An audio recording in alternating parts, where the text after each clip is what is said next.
এটা অকণমানি ভিডিঅ'লৈ স্বাগতম জনাইছোঁ দেই। সকলো ভালে কুশলে আছেনে? আজি এপ্লিক কৰিব একদম নতুন ডিজাইন এটা দেই। আশা কৰোঁ ভাল পাব ডিজাইনটো। আপোনালোকে যিহেতু ডিজাইনবিলাকত খুব বেছি মৰম দিয়ে, সেইকাৰণে ভাবিলোঁ আজি এইটো ডিজাইনো আপোনালোকলৈ আগবঢ়াওঁ।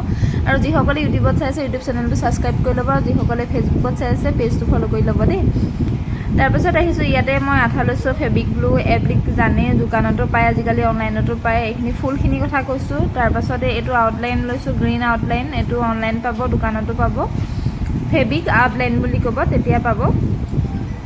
আৰু ফেব্ৰিক আউটলাইনটোৱে কামবিলাক কৰি সঁচাকৈ ভাল পাওঁ, বহুত ভাল পাওঁ। ফেব্ৰিকতকৈ ফেব্ৰিক আউটলাইনে কাম কৰি বহুত বেছিয়ে ভাল পাওঁ। আৰু ইয়াত ফুল কি কালাৰ লৈছোঁ দেখিছে।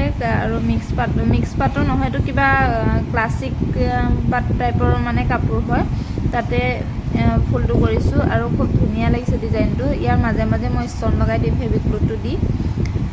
আৰু মোৰ ডিজাইনবিলাক যে আপোনালোকে সোধে বা এই ডিজাইনটো কৰিব পাৰিমনে, মোৰ কোনো প্ৰব্লেম নাই, কৰিব। আৰু যিসকলে কৰিছে তেওঁলোকে ইমান ধুনীয়াকৈ নাম মেনশ্যন কৰি দিয়ে, ভিডিঅ' আপলোড দিলোঁ বা ফটো আপলোড দিলোঁ, খুব ভাল লাগে। আৰু কিছুমানে দেখিছোঁ, বহুতকে দেখিছোঁ ডিজাইনটো কৰে, কম সংখ্যক দেই। তেওঁলোকে একদম নামটো ল'বলৈ খুব বেয়া পায়। নিজৰ ডিজাইন বুলি আপলোড দিয়ে, মোৰ নিজৰে বেয়া লাগে। তেওঁলোকৰ মানসিকতাটো মানে গম পোৱা যায় আৰু কেনেকুৱা হ'ব লাগিব। একো নাই বাৰু, ডিজাইনবিলাক যেতিয়া আঁকোৱালি লৈছে ভাল লাগিছে মোৰো, সেইকাৰণে আপোনালোকৰ লগত নতুন নতুন শ্বেয়াৰ কৰিবলৈ বিচাৰি থাকোঁ। ফিনিচিং কেনেকুৱা লাগিছে কমেণ্ট কৰি জনাবলৈ নাপাহৰিব। যদি ভাল পালে লাইক কমেণ্ট শ্বেয়াৰ